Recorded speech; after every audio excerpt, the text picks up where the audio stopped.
Shalom, sangat bersukacita ketika kita tetap ada dalam gairah untuk belajar tentang firman Tuhan di dalam program Bible Study Online CK7 pada hari ini. Saudara, kita akan melanjutkan pembelajaran kita di mana hari ini kita membahas kisah ketika Daud dengan orang-orangnya yang tinggal di Ziklag itu, saudara, itu diserang oleh musuh besarnya, yaitu orang Amalek. Nah, mengapa Ziklag bisa dibakar oleh orang Amalek? Dan mengapa pada seketika itu juga Daud mengalami kekecewaan yang luar biasa? Mari, sebelum kita merenungkan firman Tuhan ini, kita datang kepada Tuhan. Kita minta Tuhan mengurapi kita, supaya kita mengerti apa yang dimaksudkan dari firman yang kita pelajari pada hari ini. Kita sembah Dia, saudara. Haleluya, haleluya, Yesus. Engkau segala-galanya bagi kami. Terima kasih Tuhan. Terima kasih ya Allahku. Kaulah perisai kami,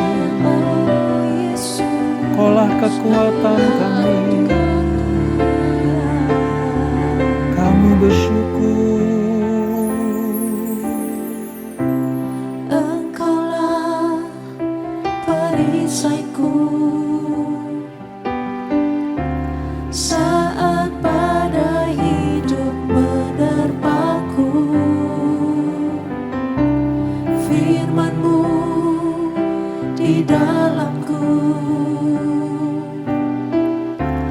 tenangkan jiwaku. Engkaulah perisaiku saat badai hidup menerpaku. Firman-Mu di dalamku, tenangkan jiwaku. Ku kan berdiri di tengah badai dalam kekuatan yang Kau berikan. Sampai kapanpun ku kan bertahan, karena Yesus selalu menopang.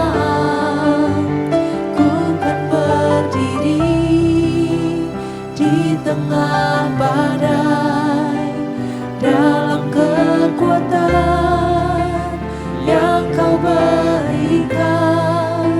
Sampai kapanpun ku kan bertahan, karena Yesus selalu menopang hidupku.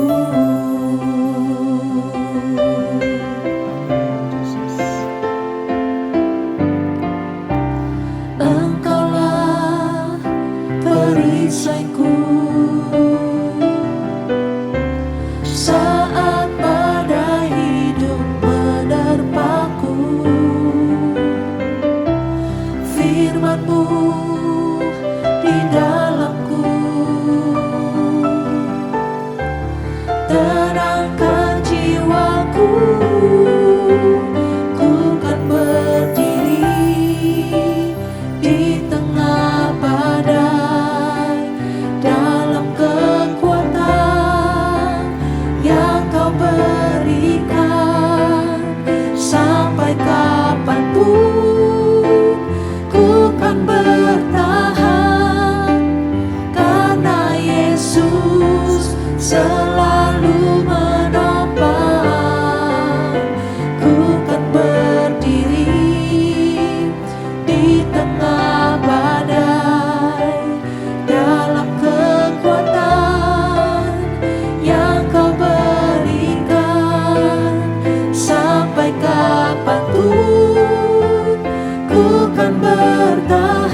pertahanan.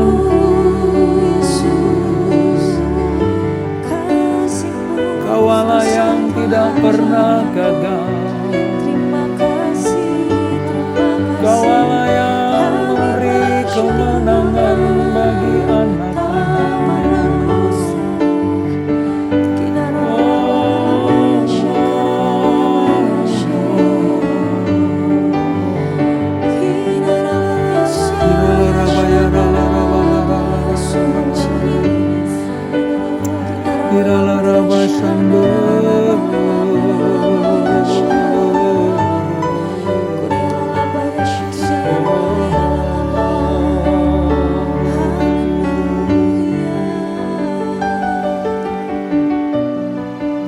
Terima kasih Bapa, terima kasih. Kau yang lebih tahu Amin, Yesus. cara untuk membuka jalanku. Engkau yang lebih mengerti cara untuk menolong hidupku.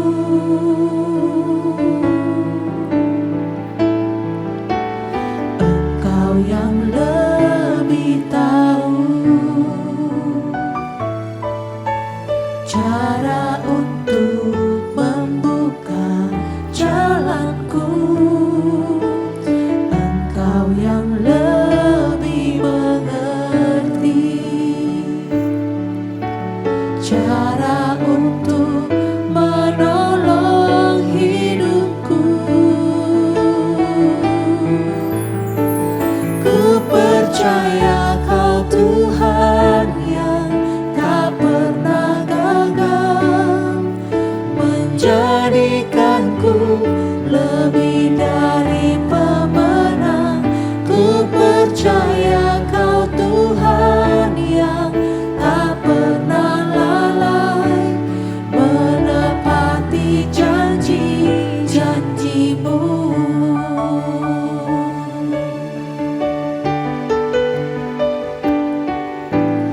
Engkau yang lebih tahu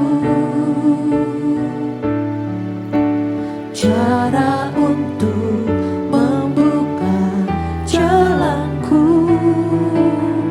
Engkau yang lebih mengerti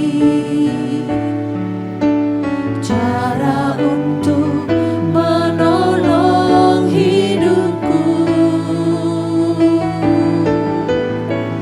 Ku percaya Kau Tuhan yang tak pernah gagal, menjadikanku lebih dari pemenang.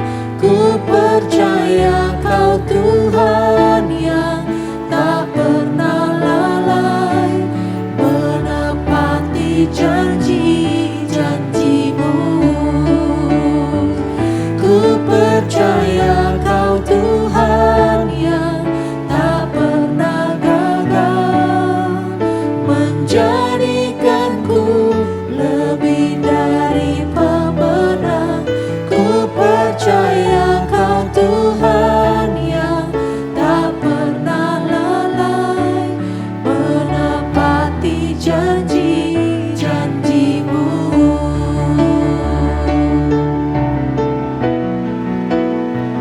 Ku percaya Kau Tuhan yang tak pernah gagal, menjadikanku lebih dari pemenang. Ku percaya Kau Tuhan yang tak pernah lalai, menepati janji-janji-Mu. Menepati janji-janji-Mu. Menepati janji-janji-Mu. Amin, amin, amin. Ini nyanyian iman kami ya Tuhan, bahwa Engkau Allah yang tidak pernah gagal, menjadikan kami semuanya, anak-anak-Mu, sebagai pemenang. Engkau Allah yang tidak pernah lalai mengenapi janji-janji-Mu. Terima kasih Bapa. Sebentar kami akan melanjutkan pembelajaran kami. Tuntun kami, ajar kami mengerti. Supaya apa yang kami baca, kami renungkan, betul-betul dapat kami imani dan percayai untuk kami lakukan seluruh firman-Mu dan perintah-Mu. Urapi kami semuanya. Dalam nama Yesus. Mari yang siap belajar firman Tuhan, sama-sama kita katakan amin. Nah, pada perikop 1 Samuel pasal 30 ini saudara, tentang Ziklag terbakar dan pembalasan Daud kepada orang Amalek. Seperti kita pelajari beberapa hari yang lalu bahwa persahabatan antara Daud dan Akis, raja orang Filistin, itu menghasilkan pemberian wilayah Ziklag kepada Daud dan orang-orang pasukan yang lari dari kejaran Saul. Kira-kira 600 orang pada waktu itu. Nah, Daud tinggal di Ziklag dengan aman. Daud tidak dikejar lagi oleh Saul yang ingin membunuh Daud. Daud sepertinya merasakan sebuah kenikmatan hidup yang dia impikan dan cita-citakan. Tapi apa yang terjadi? Seperti saya katakan saudara, bahwa pelarian Daud ke Filistin itu sebenarnya tidak atas kehendak Allah. Allah tidak pernah menyuruh Daud lari ke Filistin. Namun karena pikir Daud pada waktu itu dengan lari ke Filistin, maka Saul tidak mengejar. Ya, memang Saul tidak mengejar. Tapi masalah demi masalah terjadi dalam diri Daud dan orang-orang atau pasukannya. Nah, ketika dia diusir dari orang Filistin, seperti yang kita pelajari pasal 29 itu saudara, Daud lalu pergi pulang ke wilayah Ziklag. Tapi apa yang terjadi? Di Ziklag ada sebuah peristiwa yang membuat hati Daud itu, wow, ya marah, ya sedih, ya dendam gitu saudara. Nah, kisahnya seperti apa? Sebelum kita pelajari lebih lanjut, mari kita baca di ayat 1 sampai dengan ayat yang ke-10. 1 Samuel 30 ayat 1 sampai 10. Demikian firman Tuhan. Ketika Daud serta orang-orangnya sampai ke Ziklag pada hari yang ketiga, orang Amalek telah menyerbu tanah Negeb dan Ziklag. Ziklag telah dikalahkan oleh mereka dan dibakar habis. Pulang dari diusir tentara atau raja-raja kota Filistin itu saudara, 3 hari perjalanan sampai ke Ziklag, ternyata kota Ziklag sudah dibakar habis oleh orang Amalek. Ayat 2, perempuan-perempuan dan semua orang yang ada di sana, tua dan muda, telah ditawan mereka. Dengan tidak membunuh seorang pun, mereka menggiring sekaliannya, kemudian meneruskan perjalanannya. Ketika Daud dan orang-orangnya sampai ke kota itu, tampaklah kota itu terbakar habis. Dan istri mereka serta anak mereka yang laki-laki dan perempuan telah ditawan. Lalu menangislah Daud dan rakyat yang bersama-sama dengan dia itu, dengan nyaring. Sampai mereka tidak kuat lagi menangis. Juga kedua istri Daud ditawan, yakni Ahinoam, perempuan Yisrael, dan Abigail, bekas istri Nabal, orang Karmel itu. Dan Daud sangat terjepit karena rakyat mengatakan hendak melempari dia dengan batu. Seluruh rakyat itu telah pedih hati, masing-masing karena anaknya laki-laki dan perempuan. Tetapi Daud menguatkan kepercayaannya kepada Tuhan Allahnya. Lalu Daud memberi perintah kepada Imam Abiatar bin Ahimelek, bawalah efod itu kepadaku. Maka Abiatar membawa efod itu kepada Daud. Kemudian bertanyalah Daud kepada Tuhan, katanya, haruslah aku mengejar gerombolan itu? Akan dapatkah mereka kususul? Dan ia berfirman kepadanya, kejarlah, sebab sesungguhnya engkau akan dapat menyusul mereka dan melepaskan para tawanan. Lalu pergilah Daud bersama ke-600 orang yang bersama-sama dengan dia, dan sampailah mereka ke sungai Besor, sementara orang-orang yang mau tinggal di belakang berhenti di sana.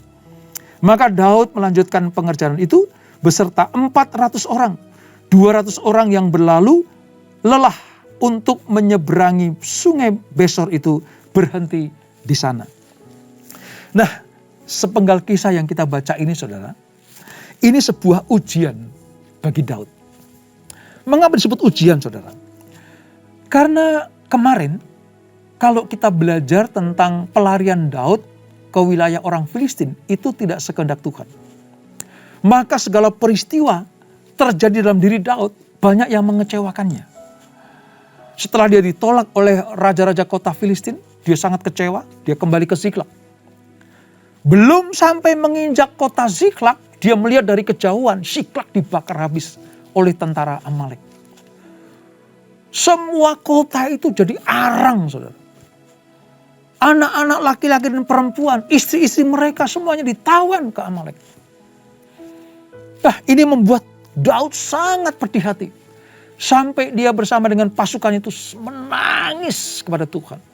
Alkitab menyatakan tadi, sampai sudah tidak bisa berkata-kata lagi. Saking tangisannya itu tangisan yang kesedihan melingkupi seluruh pasukan Daud pada waktu itu. Nah, di tengah-tengah kesedihan Daud, saudara, Daud mendengar ada perkataan bahwa ini semua gara-gara dia, gara-gara Daud. Ini semua gara-gara Daud. Mengapa kita pergi ke Filistin? Mengapa kita tinggal di Ziklag? Mengapa kita bergabung dengan pasukan Raja Akhis? Mengapa kita berbuat salah seperti ini? Ini akibatnya. Karena keputusan Daud pemimpin kita, maka Ziklag terbakar.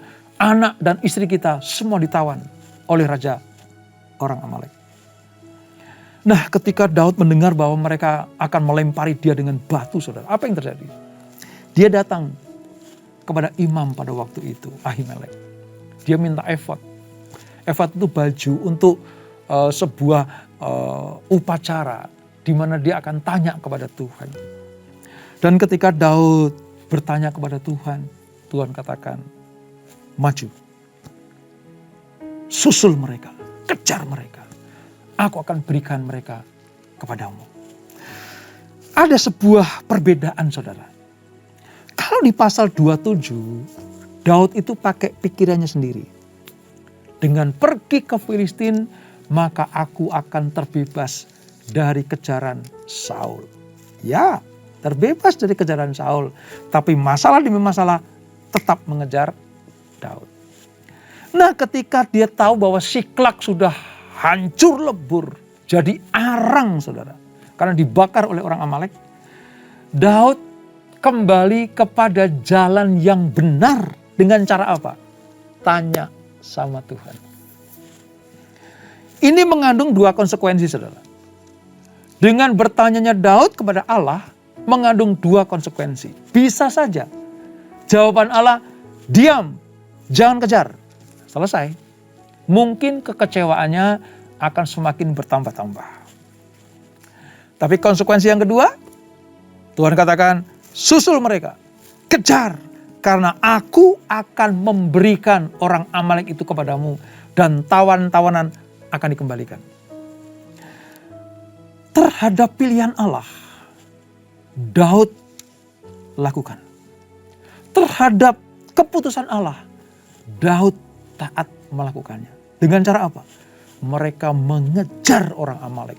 Singkat cerita, saudara, dari ayat 11 sampai dengan ayat yang ke-20, itu orang Amalek sampai dikejar, kedapatan, dikalahkan, semua dibunuh, saudara. Lalu orang-orang yang tawanan tadi, anak-anak laki-laki dan perempuan bersama dengan istri mereka itu semua dikembalikan. Termasuk apa? Jarahan. Tapi ada satu peristiwa di mana ketika 600 orang yang dibawa Daud tadi, saudara, mereka mengejar. Tiba-tiba, saudara, ada 200, ya. Mari kita lihat ayat 10. Maka Daud melanjutkan pengejaran itu beserta 400 orang. Jadi yang mengejar itu 400 orang. Yang 200 yang terlalu lelah untuk menyeberang sungai Besor itu berhenti di sana. Ini penting nanti saudara, kita akan ketahui. Mengapa dari 600 itu, yang 200 berhenti, yang 400 terus mengejar. Ya, dari 600-600-nya, tidak semuanya siap siaga. Mungkin karena usia sudah mulai menua, ya, lelah, letih, lesu itu ada. Mungkin dalam peperangan-peperangan terdahulu, ya, bersama dengan Raja Akis, ada yang terluka atau seperti apa. Sehingga apa? Yang 200 itu berhenti untuk maju berperang mengejar orang Amalek. Hanya 400 bersama dengan Daud. Dan apa yang terjadi? Lewat 400 orang itu Tuhan tetap memberikan kemenangan kepada Daud dan pasukannya. Bukan hanya menyelamatkan para tawanan. Bukan hanya mengalahkan dengan membunuh semua orang Amalek. Tetapi Daud, saudara, mendapatkan jarahan yang luar biasa. Jarahannya banyak sekali.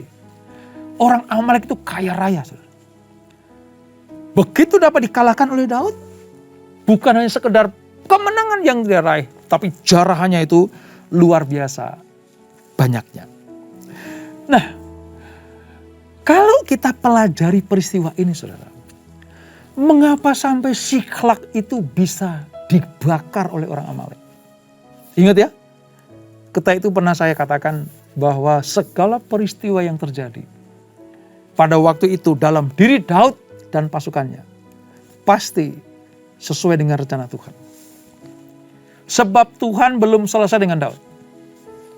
Maka peristiwa ini dipakai Tuhan untuk mengingatkan Daud. Kenyamanan yang engkau dapatkan di Siklag itu memang tidak sesuai dengan kehendakku. Aku izinkan Siklag terbakar. Karena engkau pakai caramu sendiri. Peristiwa-peristiwa ditawanya istri dan anak-anakmu. Anak laki-laki dan perempuan. Itu juga Tuhan izinkan. Supaya apa? Ternyata Allah yang mengatur. Supaya apa? Supaya Daud kembali taat kepada Allah.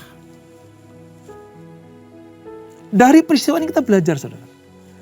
Apapun yang terjadi dalam hidup kita, kalau itu Tuhan yang mengatur, ya mungkin serasa, wah pedih sekali, sedih sekali. Soalnya tadi, Daud menangis bersama dengan pasukannya, sampai nggak bisa mengeluarkan kata-kata lagi, itu tangisan. Saya bisa membayangkan ya saudara, ini pahlawan-pahlawan loh. Ini orang yang mengalahkan musuh. Ini pahlawan yang gagah perkasa.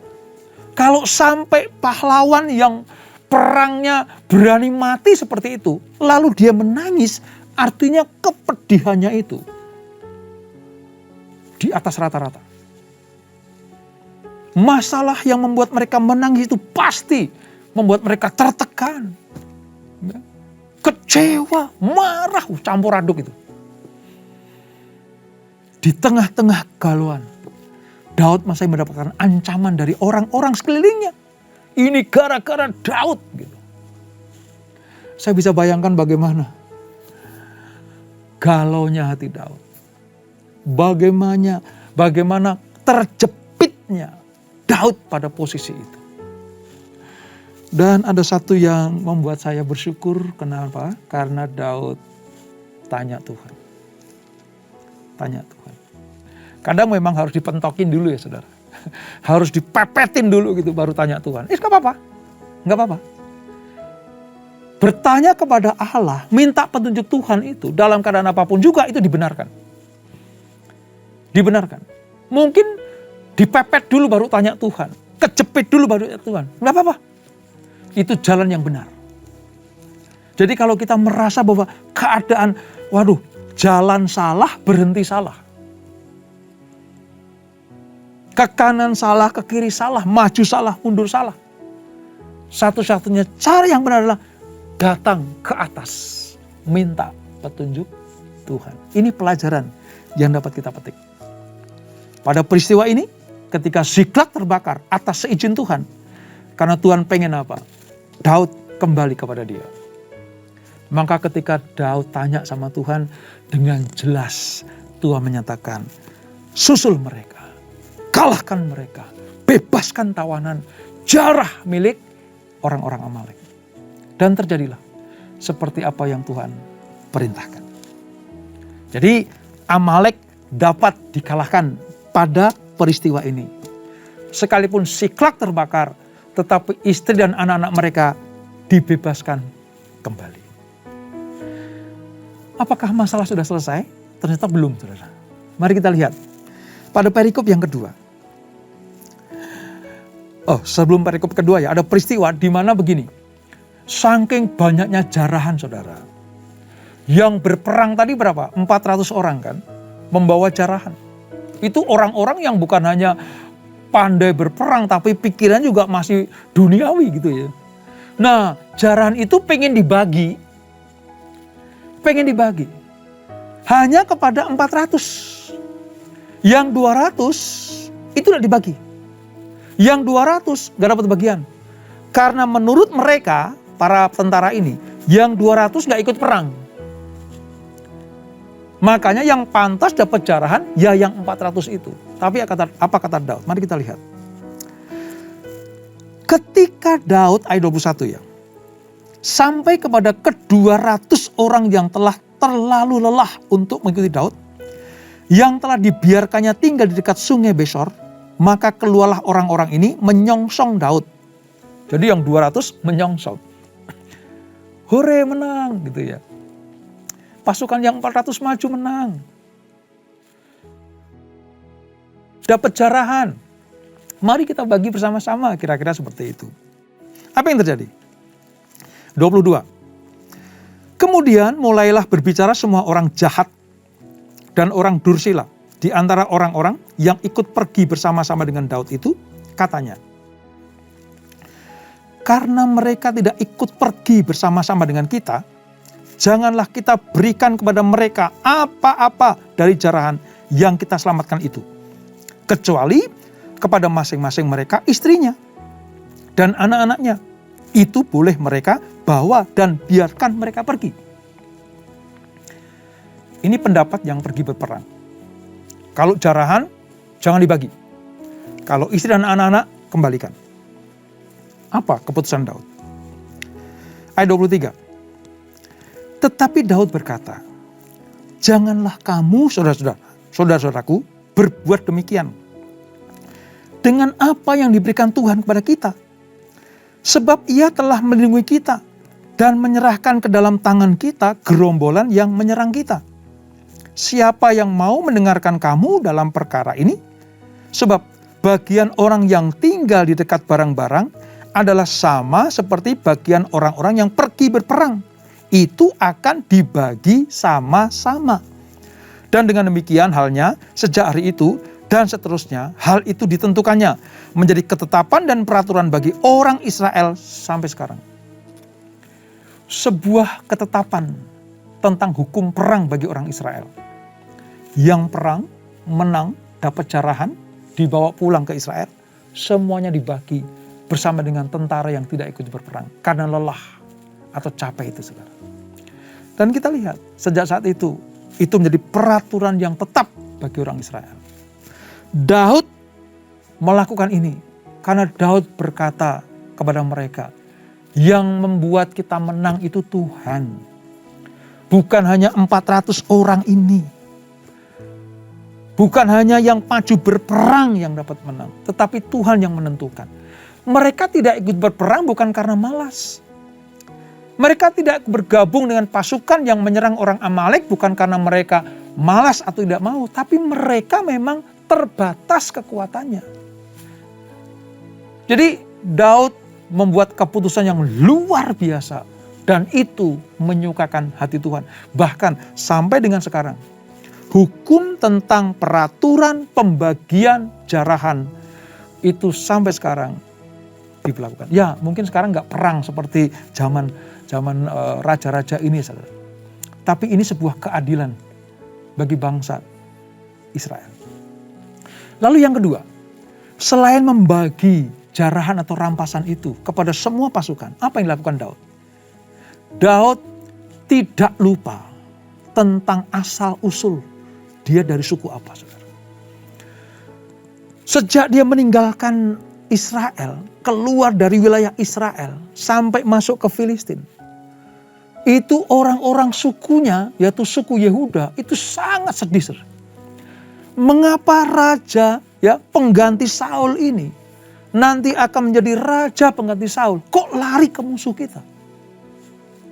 Mungkin juga orang Yehuda kecewa. Mungkin sukunya Daud ini betul-betul, aduh, gak habis pikir nih buat anak ini nih. Kenapa dia sampai melarikan diri ke sana? Kira-kira seperti itu. Tapi demi mengalahkan orang Amalek, ketika mendapat jarahan, apa yang dilakukan Daud kepada sukunya? Mari kita lihat. Ayat 26, saudara. Daud mengirim pemberian kepada para tua-tua di Yehuda. Ketika Daud sampai ke Siklag, dikirimnyalah sebagian dari jarahan itu kepada para tua-tua Yehuda, kepada teman-temannya dengan pesan, inilah pemberian kepadamu dari jarahan yang dirampas dari musuh Tuhan. Selanjutnya itu daftar-daftar yang mendapatkannya. Mari kita lihat, saudara.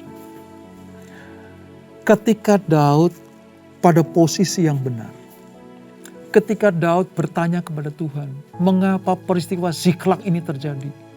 Lalu Tuhan katakan, kalahkan musuh, bebaskan tawanan, kalahkan para musuh dan ambil rampasannya. Daud tidak memakai keberhasilan itu untuk dirinya sendiri. Ada dua hal yang tadi yang kita pelajari. Dia bagi kepada semua pasukan, baik yang perang maupun yang lelah, tinggal di tepi sungai tadi. Lalu yang kedua, dia ingat bahwa sukunya pernah kecewa kepadanya, maka dia berikan, ya, rampasan dari orang Amalek kepada tua-tua di Yehuda. Sepintas memang ya biasalah seperti itu. Tapi tidak, saudara. Mengapa? Karena Daud ingin memulihkan hubungannya dengan sukunya. Daud ingin meyakinkan kepada para suku-suku di Yehuda bahwa aku tetap Daud orang Yehuda. Aku tetap Daud orang Israel. Ya, aku pernah berbuat salah. Ya, aku pernah lari dari Saul dan pergi ke Filistin. Tapi sekarang aku tahu atas kehendak Allah, peristiwa-peristiwa yang tidak mengenakan, di mana aku pernah menangisi kota Siklag ini. Dan sekarang Tuhan berikan kemenangan kepadaku, kepada pasukanku.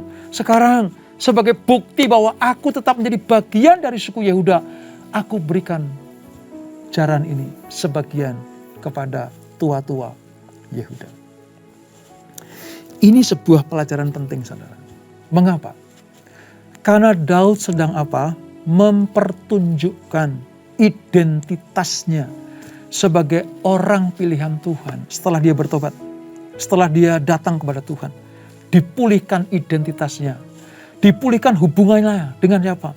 Dengan semua pasukan yang tadi ingin melempari dia karena Siklag terbakar. Sekarang mereka bersama-sama menjarah dan mendapatkan jarahan yang luar biasa. Semua dibagi tanpa terkecuali. Dan yang kedua, dia memulihkan hubungannya dengan tua-tua Yehuda. Supaya apa? Karena nanti, saudara, setelah selesai 1 Samuel ini, kita akan masuk ke 2 Samuel. Itu tentang apa? Daud diangkat menjadi raja. Salah satu tanda bahwa dia masih mencintai sukunya, masih jadi bagian dari suku Yehuda. Dia tidak lupa kalau dapat berkat disalurkan ke sana. Kalau dapat jarahan diberikan sebagian kepada tua-tua suku Yehuda. Ini pelajaran yang luar biasa buat kita semuanya. Mungkin sepintas kalau kita baca, ya, kita nggak ngerti ini apa maksudnya. Tapi ketika kita belajar bersama-sama, kita mengerti. Setelah Daud bertobat, kembali kepada Tuhan, dia bukan hanya mendapatkan jarahan dan mengalahkan musuh, tapi dia dipulihkan kembali posisinya sebagai suku Yehuda yang kemarin terancam untuk hilang. Karena apa? Dia menjadi bagian dari tentara orang Filistin. Kalau Tuhan punya rencana yang luar biasa buat kita semuanya, mungkin tidak seperti yang kita harapkan, tapi pasti mendatangkan kebaikan. Sebab rancangan Tuhan adalah rancangan yang baik buat kita semuanya. Dan itulah 1 Samuel pasal yang ke-30. Kita tundukkan kepala. Bapa, terima kasih untuk anugerah-Mu. Kami ucap syukur, kami belajar bagaimana ketika Daud mengalami hal-hal yang menyakitkan hati, memedihkan hatinya dengan Siklak terbakar. Tapi sekarang cara Daud adalah benar. Dia datang kepada Tuhan dengan berbaju efod, minta petunjuk Tuhan. Ku kejar atau tidak? Kata Tuhan, kejar, susul mereka. Selamatkan para tawanan. Kalahkan orang-orang Amalek. Bawa jarahan. Sebagai bukti bahwa aku menyertai engkau. Dan betul, Daud mengalami kemenangan. Pembalasan terhadap perilaku orang Amalek ketika dia membumi hanguskan Siklak. Kami belajar bagaimana Daud tidak kehilangan identitasnya. Dipulihkan hubungan dengan Tuhan. Dipulihkan dengan hubungan dengan pasukannya. Dipulihkan hubungan dengan suku Yehuda. Karena Daud mengirim sebagian dari jarahan kepada tua-tua Yehuda. Sebab Daud dipersiapkan untuk diurapi kedua kali ketika sampai di Yehuda nanti. Terima kasih Bapak. Kami belajar sekarang. Ya, mungkin kami pernah bersalah. Mungkin kami pernah mengambil keputusan yang salah. Sehingga Tuhan izinkan peristiwa demi peristiwa terjadi yang membuat kami pilu, membuat kami sedih hati. Tapi sesungguhnya itu cara Tuhan untuk memulihkan kami. Cara Tuhan untuk mengembalikan pada posisi yang benar dalam hidup kami. Terima kasih Bapak. Pelajaran ini luar biasa buat kami. Supaya kami tetap mengucap syukur apapun yang terjadi. Dan minta petunjuk Tuhan untuk langkah-langkah selanjutnya. Berkati anak-anak-Mu, berkati kami semuanya. Keluarga demi keluarga, bisnis anak-anak-Mu, pekerjaan anak-Mu diberkati Tuhan. Bahkan pelayanan kami juga diberkati Tuhan. Sebelum kami berpisah, kami siapkan hati kami terima berkat yang daripada-Mu. Kekasih, kasih Kristus, arahkan hatimu kepada Tuhan. Terimalah berkat, kasih anugerah dari Allah Bapa yang berlimpah-limpah. Di dalam anaknya yang tunggal Tuhan Yesus Kristus. Dan persekutuan yang manis dalam Roh Kudus menyertai kita semuanya. Mulai saat ini sampai Maranatha. Tuhan Yesus datang yang kedua kali menjemput kita semuanya. Bertemu di awan-awan yang permai. Menikmati kemuliaan kekal sampai selama-lamanya. Yang diberkati. Sama-sama kita katakan. Amin, amin, amin. Tuhan Yesus memberkati.